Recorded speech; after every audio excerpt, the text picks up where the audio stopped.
People always make jokes about afritada, menudo, and mechado for being pretty much the same thing. The one difference, though, is being the meat. Menudo is mainly pork, mechado is beef, and afritada is chicken. And I thought that's easy to differentiate.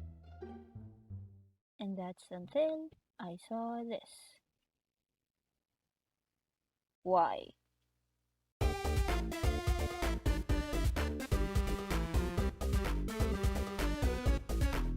I went to the grocery store and bought the cheapest looking candle I can get.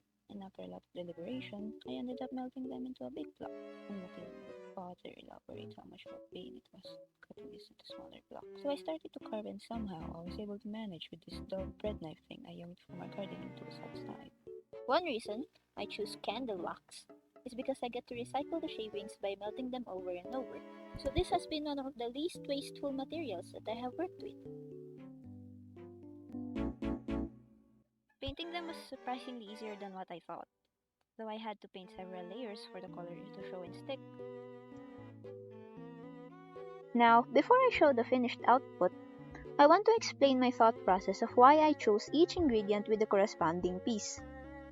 The ponce, despite being the least ranked one, is still an important piece. I used the plate because plates are basically what holds up a meal, and ponce are basically the foundation of the whole rank. The knight is replaced by pork meat because the knight is represented by the icon of a horse. A horse is an animal, so are pigs. Therefore, horse equals pig. Well, dead pig. For the bishop, I used tomato sauce because what's menudo without it? The rook, I literally just chose this because its shape always reminded me of a can, and that one ingredient I cannot forget are those canned peas that I thought was canned beer when I was a kid. King and queen.